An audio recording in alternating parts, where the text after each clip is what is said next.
सरस्वती नदी के उपजाऊ मैदानों में हमारे पूर्वज दुनिया का पहला नियोजित शहरीकरण यानी अर्बन सिविलाइजेशन खड़ी कर रहे थे।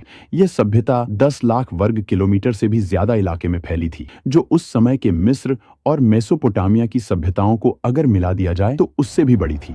हड़प्पा और मोहनजोदड़ो जैसे शहर इस सभ्यता के मुकुट थे, लेकिन इन शहरों को खास बनाती थी उनकी प्लानिंग। अगर आप ड्रोन लेकर उस समय ऊपर उड़ते तो आपको नीचे एक विशाल शतरंज की बिसात बिछी हुई दिखाई देती। इसे ग्रिड सिस्टम कहा जाता है। सड़कें टेढ़ी मेढ़ी नहीं थीं, बल्कि एक दूसरे को 90 डिग्री के समकोण पर काटती थीं। मुख्य सड़कें उत्तर से दक्षिण की ओर जाती थीं, ताकि हवाएं जब चलें तो पूरा शहर अपने आप साफ हो जाए। ये इंजीनियरिंग का वह स्तर था जो आज भी दुनिया भर के आर्किटेक्ट्स को हैरान कर देता है। हड़प्पा के इंजीनियरों को ईंटों का जादूगर कहा जा सकता है। उन्होंने निर्माण के लिए एक ऐसा स्टैंडर्ड तय किया था जो पूरे साम्राज्य में लागू होता था, चाहे आप उत्तर में हो या दक्षिण में।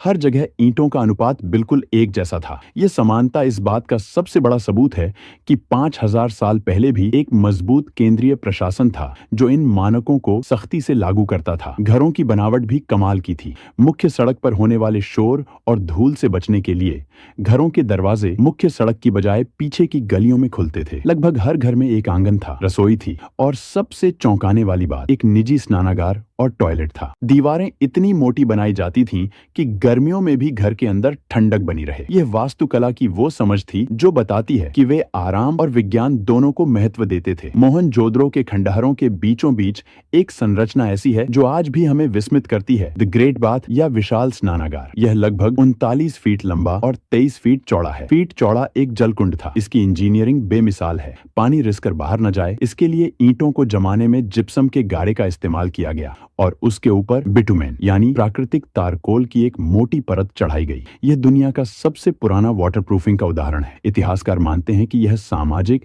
या धार्मिक अनुष्ठानों के लिए इस्तेमाल होता था, लेकिन पानी की कहानी सिर्फ यहाँ तक सीमित नहीं थी। गुजरात के धोलावीरा शहर ने तो जल संरक्षण में कमाल ही कर दिया था। यह शहर रेगिस्तान के बीच में था, इसलिए वहां के इंजीनियरों ने बारिश के पानी को इकट्ठा करने के लिए विशाल जलाशय और बांध बनाए। उन्होंने चट्टानों को काटकर ऐसे चैनल बनाए जो नदी के पानी को शहर के बड़े टैंकों तक लाते थे। धोलावीरा का जल प्रबंधन सिस्टम आज भी आधुनिक हाइड्रो इंजीनियर्स के लिए एक केस स्टडी है। हड़प्पा की अर्थव्यवस्था की रीढ़ थी उनका व्यापार, और इस व्यापार का केंद्र था लोथल। गुजरात के तट पर स्थित लोथल में दुनिया का सबसे पुराना जात मानव निर्मित बंदरगाह मिला है। यहाँ ईंटों से बना एक विशाल बेसिन था जहाँ समुद्र से आने वाले जहाज लंगर डालते थे। यहाँ से हड़प्पा के जहाज तांबा, हाथी दांत, मनके और लकड़ी लेकर मेसोपोटामिया, आज का इराक, ओमान और बहरीन तक जाते थे। मेसोपोटामिया के प्राचीन लेखों में हड़प्पा को मेलुहा कहा गया है। सुदूर देशों में मिली हड़प्पा की मोहरें इस बात का सबूत हैं कि उनका व्यापारिक नेटवर्क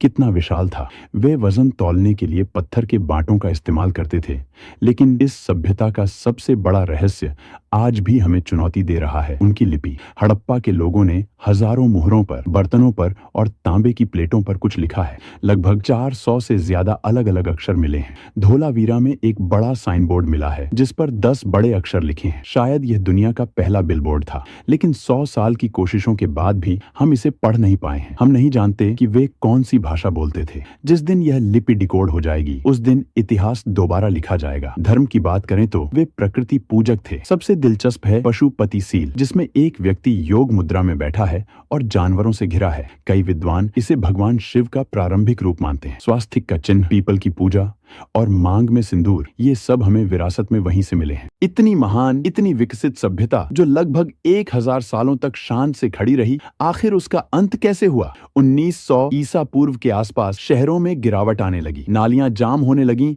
और व्यापार ठप पड़ गया। पहले माना जाता था कि आर्यों ने हमला किया, लेकिन अब विज्ञान ने इसे नकार दिया है। असली कातिल था जलवायु परिवर्तन। सैटेलाइट इमेजरी बताती है कि उस समय सरस्वती नदी, जिसके किनारे सैकड़ों बस्तियां थीं, वह सूखने लगी क्योंकि टेक्टोनिक हलचल ने उसके पानी को यमुना की तरफ मोड़ दिया। दूसरी तरफ सिंधु नदी ने अपना रास्ता बदल लिया, जिससे भयंकर बाढ़ आई। मानसून कमजोर पड़ गया और सूखा पड़ने लगा। जब पानी ही नहीं रहा तो शहर वीरान हो गए। लोग अपने शानदार घरों को छोड़कर पूर्व और दक्षिण की ओर गंगा के मैदानों की तरफ पलायन कर गए। वे मरे नहीं, वे बस बिखर गए।